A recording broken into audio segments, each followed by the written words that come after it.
어땠어요? 굉장히 상석 씨 어땠어요? 어디가 뭔가요? 먼저 하시고.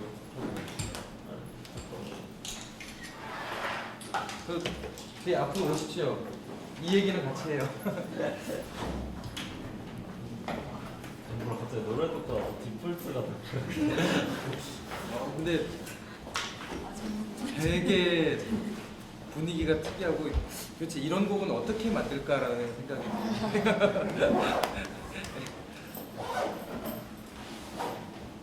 저부터 말할까요? 침묵을 깨기 위해서. 네. 저는 일단 발제자 분들 두 분, 그러니까 저 빼고 두 분 이야기 듣는 거 너무 좋았고요. 그 현주 당원 얘기에서는 그 마지막 문단에서 첫 번째 문장이 제일 인상이 깊었어요. 나는 가난하고 선량한 임차인과 부유하고 악랄한 임대인의 구조가 이 싸움을 효과적으로 이끌어 나가는 방법이라고는 생각하지 않는다. 네, 저도 요새 되게 많이 하는 생각이어서 공감이 들었어요. 근데 한편으로는 그렇다면은 다른 방법이 뭐가 있을까 하면은 그것도 너무 어려워서 다 같이 이야기를 해보면은 좋겠다라는 생각도 들었고 되게 이 문장이 너무 좋았어요. 그리고 뭐 김상철 위원장 발제에서는 그런 얘기 하잖아요. 그 가든 파이브 그 청계천 상인분 출마하신 거 얘기하시잖아요. 근데 거기서 제일 딱 들었던 생각은 일본의 마스모토 하즈메라는 사람이 그 코엔지 그 도쿄 근처에 코엔지를 중점으로 활동을 하는데 그 사람의 그러니까 아나키스트들이에요. 근데 그 사람들이 채택한 방식이 그러니까 자신들의 공간을 확보하기 위해서 일부러 출마를 하는 거예요. 그래서 막 합법적으로 막 아무 얘기나 해도 되니까 출마를 해서 막 합법적으로 진짜 아무 얘기나 다 하는 거예요. 그런 식으로 그런 게 생각이 나더라고요. 그런 게 정치라면은 그 하고 싶은 말을 자유롭게 할 수 있는 게 정치라면 그거를 같이 할 수 있는 방식을 더 떠올려야겠다는 생각이 들었고 그리고 그 연대를 하면서 동시에 아 이게 정치인가라는 생각을 굉장히 많이 하게 되잖아요.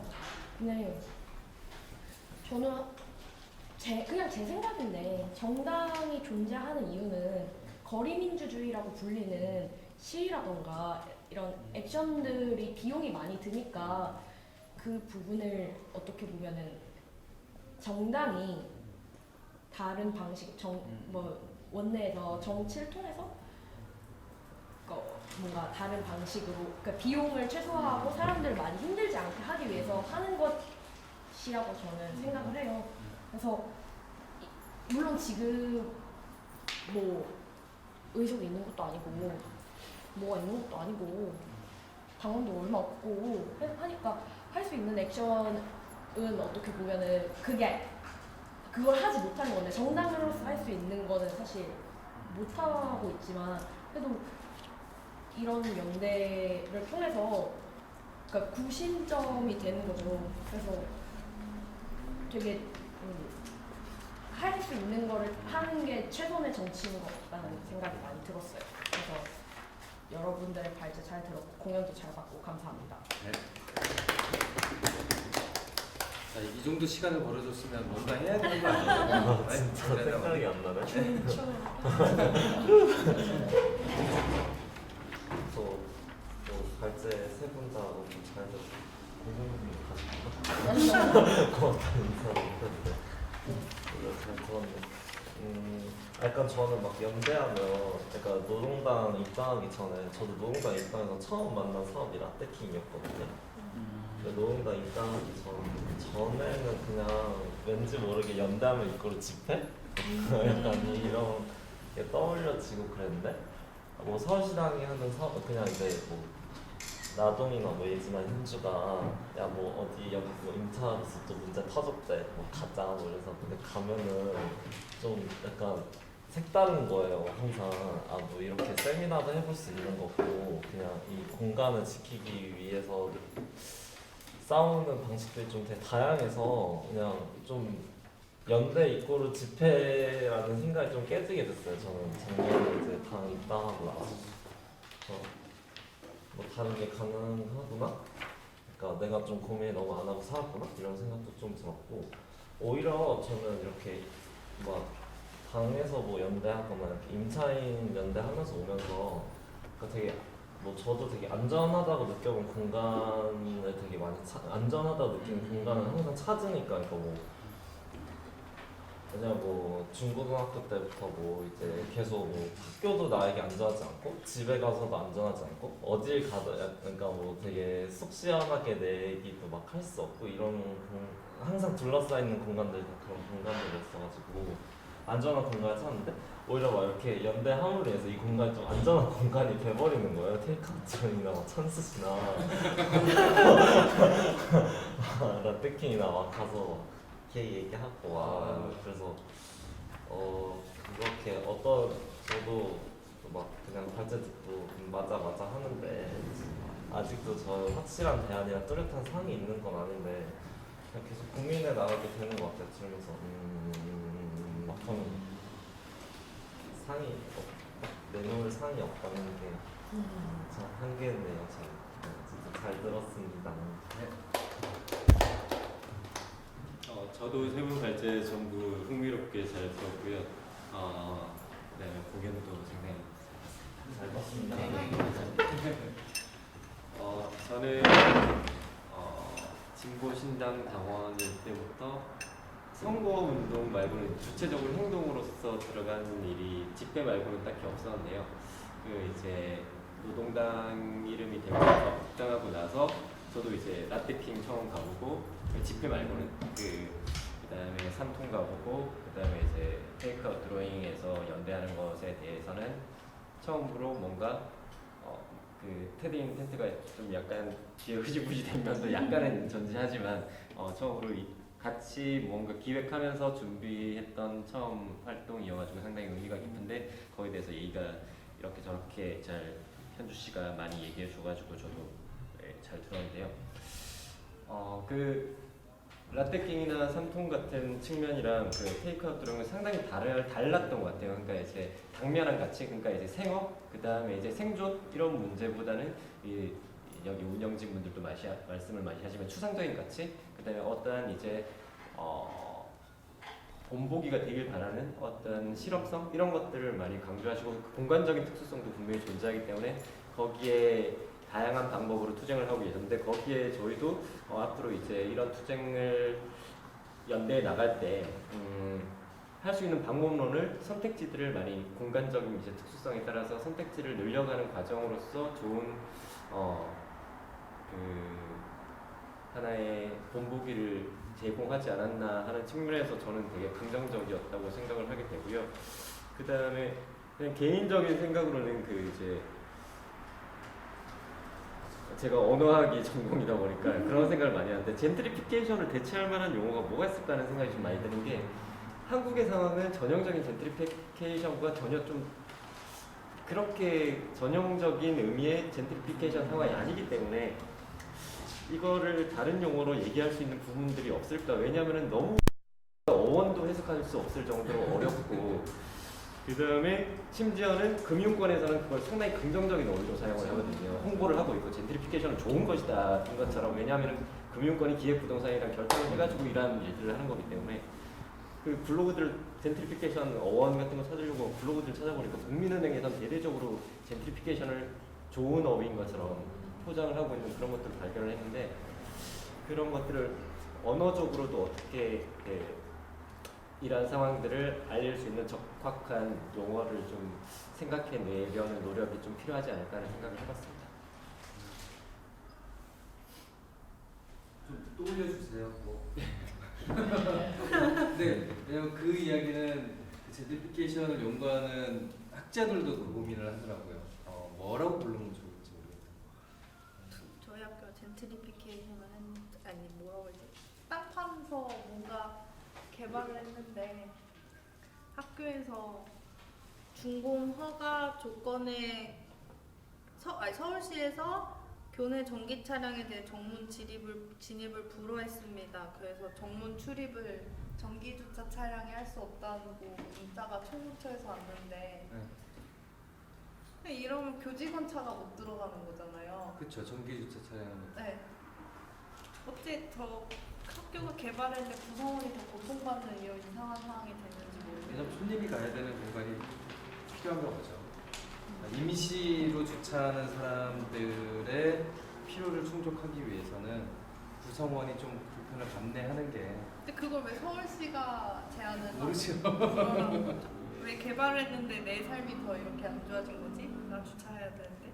전 사실 여기 다음 소송. 그러거든요. 아니 그냥 얘기해. 예, 괜히 열받아갖고 지금 주차 못한다고 그러니까. 아니 사실 저는 그 충남 아산이 거기서 쭉 있다가 사실 서울 올라온 지 얼마 안 돼서 막 전철 타고 멍 때리다가 전철역도 지나치고 하는 그런 사람인데 그냥 테이크아웃 드로잉 싸움에 대해서는 페이스북이나 SNS 상에서만 봐서 사실은 어떻게 연대를 했고 하는 거에 대해서는 제가 잘 사실은 몰라요. 근데 그냥 어디에 있든지 그냥 가장 여기가 와서 보면서 꽂혔던 단어는 비자발적인 거주 이제 강요당하는 상황인 거잖아요. 그런 것들은 여기 말고도 진짜 대한민국 곳곳에 어디나 있는 상황들이라서 한 가지는 또 SNS 상에서 이 테이크아웃 드로잉 소식이나 이런 걸 보면서 사람들이 나 거기 갔다 왔다고 막 이렇게 자랑스럽게 너무 사진을 막 올리는 사진들을 되게 많이 봤는데 사실 느낌이 이렇게 말하면 어떨지 모르겠지만 테이크아웃 드로잉은 그래도 참 복받았다 이런 생각했었어요. 솔직히. 왜냐면 정말 너무 개별화되고 개인화돼서 싸울 만한 아무런 힘도 없는 사람들은 그냥 쫓겨나도 그게 억울해도 아무 말도 못하고 그냥 이렇게 쫓겨나는 경우가 훨씬 많으니까 그런 생각을 했었죠. 그런 걸 보면서.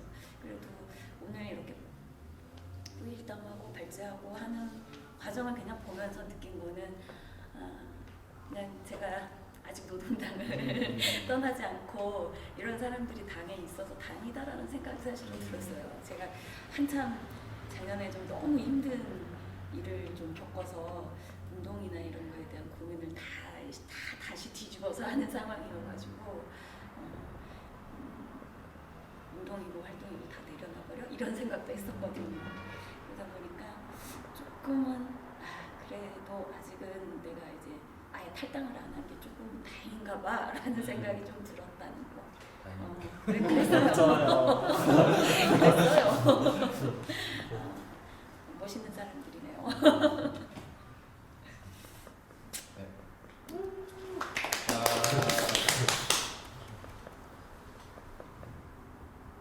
어느 차례야? 지금 주차 고민할 때가 아니에요. 아니, 얘기를 하고 그냥 할 얘기 본론 생각하고 있었어요. 근데 그러니까 이제 이런 싸움의 결합을 한 게 뭐 한 해, 두 해 막 이렇게 쌓여가다 보니까 그 와중에서 소진되어가는 사람들 많이 봤고 그런 걸 보다 보면 고민이 되는 게 그러니까 슬슬 그런 생각이 들더라고요. 그러니까 갈등은 없는 게 제일 좋은 거라고 생각을 했는데 사회적 갈등은 있을 수밖에 없고 그거에 대한 어떤 의견을 가지고 그리고 그 의견을 가지고 나랑 다른 생각을 가진 상대방을 설득하는 과정이 내 인생에서 공적으로 없었다라는 생각을 항상 많이 해요. 그러니까 뭐 대학원생인데 임금 단체 협상 이런 것도 안 하고 회사 가도 안 하는 회사에 갈 수도 있는 거고 그리고 항상 그렇게 갈등이 생기면 그냥 네가 참아 이런 누가 한 명이 참으시면 끝나는 식으로 하는 상황을 많이 봤고 그래서 그것 때문에 고통받는 사람들 많이 봐왔는데 그럴 때마다 상대방이 잘못된 거라고만 생각을 했지 이게 사회적인 담론화를 해야 되고 그거에 대한 싸움을 무서워하지 않아도 된다는 거를 다 입당을 하면서부터 배운 것 같고, 그러니까 배웠다고 해야 되나? 그렇게 된 것 같고, 그리고 사실상 그러니까 더 이상 그러니까 뭐 그런 얘기 많이 하잖아요. 뭐 우리는 착해서 착하고 가난하고 뭐 이런 얘기를 많이 하는데 그것이 어떤 합리화의 기준이 되는 것 같은 경우도 많이 느껴요. 그래서 그러니까 여기까지밖에 안 했는데, 그러니까 원하는 목표를 달성을 못했는데 그래도 뭐 의도가 선했으니까 괜찮다라든지, 근데 이제 그런 식으로 갈등을 오히려 좌파 진영에서 좀 봉합하려는 시도가 있지 않나라고 해서 그런 거에 대한 문제의식도 있고, 그리고 사실 노동자 중심의 정치를 해야 한다고 말을 할 때마다 약간 뜨악한 게, 그러니까 저는 회사를 다니는 사람이 집안에 한 명도 없거든요. 다 일용직 아니면 자영업자인 집에서 낳았기 때문에 회사를 다닌 사람을 한 번도 본 적이 없어요, 태어나서. 그래서 아빠도 평생 계약직이었고, 할머니, 할아버지는 일용직이었고, 삼촌들은 자영업을 하고, 그래서 사실 어떤 공장에 월급쟁이의 삶이라는 거를 겪어본 적이 없어서, 그러니까 월급쟁이 자녀라면 휴가철에 휴가를 가고 뭐 이제 뭐 상여금이 나오고 뭐 이런 게 있는데 4대 보험이 되고, 근데 우리 아빠는 한 번도 4대 보험을 받은 적이 없거든요. 그래서 지금도 그거 뭐지? 연말정산도 5월에 하는데, 근데 그러니까 그리고 출퇴근 시간도 완전히 직장인이랑 다르고, 그런 거를 그래서 사실 저는 그런 개념이 없어요. 뭐 아빠는 아침에 출근을 한다 이런 개념이 없었고, 그리고 뭐 주말에 아빠가 집에 있다 이런 개념도 없었고, 그리고 뭐 친척도 그런 사람이 한 명도 없었기 때문에. 근데 그래서 사실 더 노동자라는 개념이, 그러니까 돈을 벌어서 그러니까 어떤 임노동을 함으로써 자신의 시간이나 노동을 돈으로 맞바꾼다라는 생각을 전혀 하지 못하고, 보통은 이제 대공장 노동자 중심으로 이야기가 되었잖아요. 근데 그것도 사실상 저한테는 와닿지 않는 이야기인 거예요. 그래서 뭐야, 노동자 중심성? 왜 맨날 공장 얘기만 해? 막 근데 도시에 뭐 공장도 없고, 내가 공장 다녀본 적도 없고, 그래서 공장에 들어가서 사람을 조직한다고? 공장 다니는 사람 한 번도 본 적이 없는데 어떻게 대학생이 그런 일을 했다는 거지? 막 이러면서 막 무슨 용본 얘기 같고 전설의 얘기 같고 막 그랬는데, 그런 사람들이 국회에 가서 막 그런 얘기를 하잖아요. 뭐 내가 노동자 중심이고 했는데 지금은 아닌 것 같은데, 그런 괴리감도 많이 느끼면서 그러니까 좀 의문을 많이 가졌었는데, 그래서 나는 어쨌든 서울시당의 당원인데 그러면 내가 할 수 있는 정치는 울산에서 말하는 거랑 거제에서 말하는 거랑 다를 거란 말이에요. 그런 면에서는 사실 노량진 수산시장에 가고, 그리고 아니면은 이런 식으로 임차인 싸움에 결합하고, 그리고 배달 노동자 사업을 하고 이러는 것이 사실 서울에서 할 수 있는 사업이라는 생각을 많이 해요.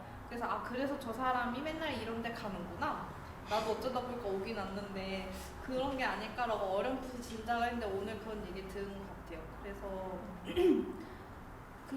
그래서 어쨌든 서울시당 활동이 나한테는 좀 더 내 삶에 밀접한 얘기라는 생각을 할 수 있었던 것 같아요. 그러니까 뭐 맨날 아저씨들이 뭐 막 공장 얘기하고 877제 어쩌는데 막 내 태어나기도 전에 얘기인데 어쩌라는 건지 과거에서만 사는 사람들 같았거든요. 근데 서울시당 활동은 그런 게 아니어서 저는 좋았어요. 그러니까 보다 적극적으로 서울시 의회도 가보고, 뭐 이렇게 교통 인상 요금 반대 서명도 하고, 왜냐면 나도 버스 타고 다니니까. 이 얘기를 그래도 내 얘기에 좀 더 밀접하다는 생각을 가질 수 있어서 좋았던 것 같아요.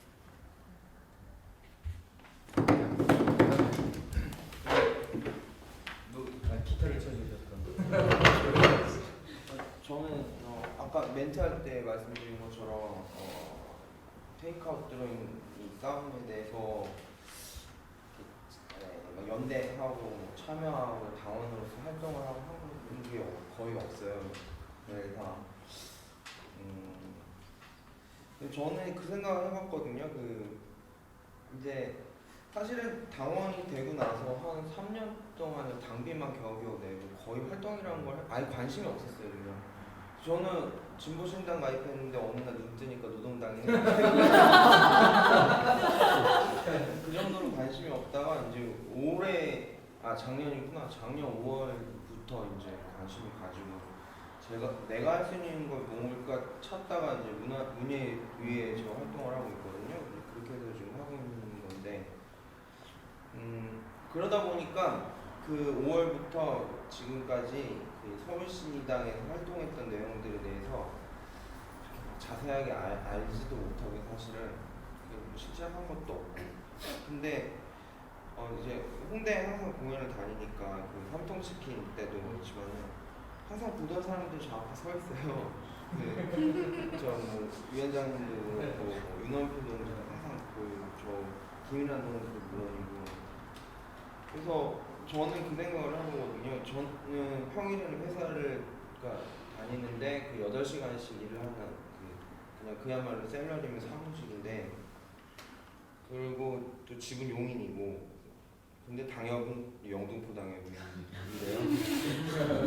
그 당협 활동도 사실은 평일에 하는 거 거의 못하고 서울시당도 마찬가지인데, 이제 공연만 겨우겨우 시간 내서 평일을 하고 하면서 그 앞에 이제 서울시당 분들이 싸우는 모습 보면서 그 생각을 했었어요.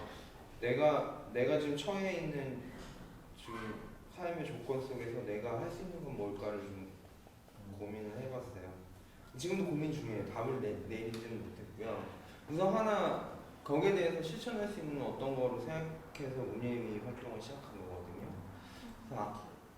그리고 저는 만약에 이렇게 만약에 테이크아웃 드로잉 활동을 제가 연대를 해서 활동을 할 수 있었으면은 공연자로서 하는 게 제가 제일 잘할 수 있는 일이 아닐까라는 생각을 해본 적이 있어요.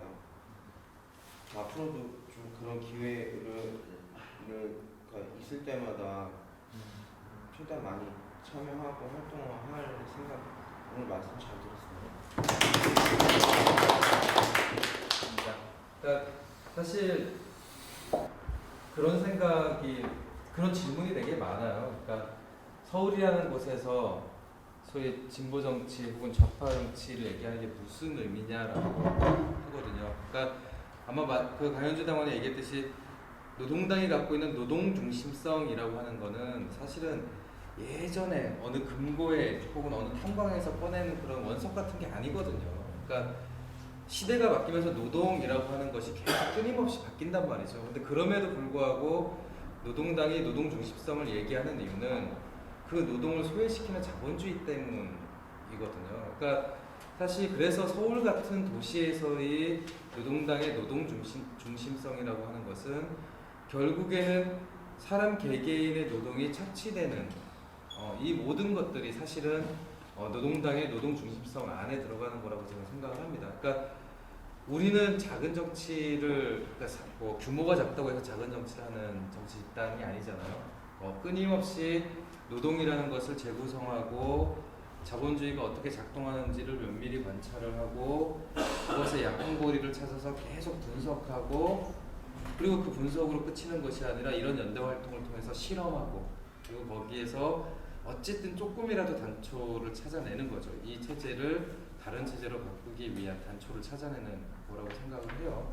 뭐 우리가 만약에 상가 임차인 상담소를 하지 않고 당원들과 함께 이 상가 임차인 투쟁을 하지 않았으면 아마도 우리는 이 대안을 찾는데 어떻게 하면 이 상가 임차인 이 분쟁이 안 생기도록 하지?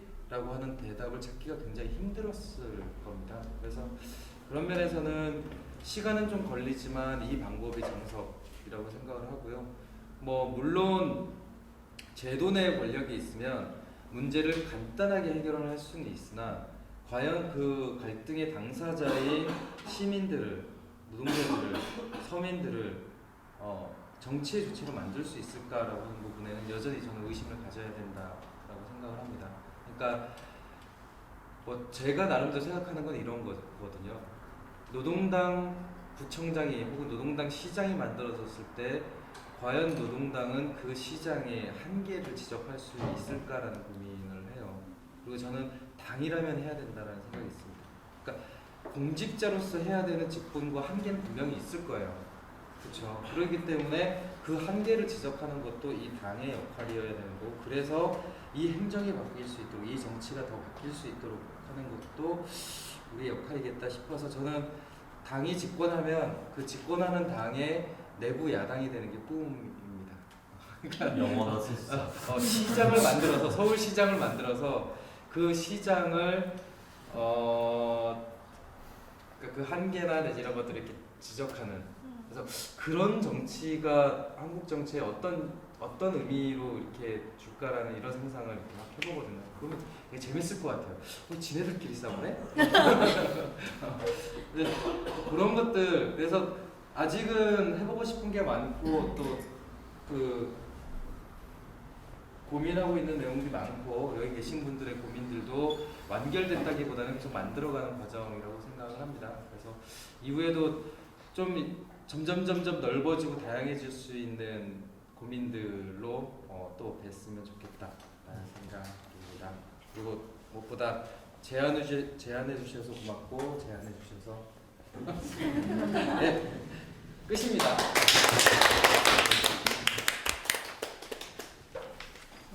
예, 고맙습니다. 여기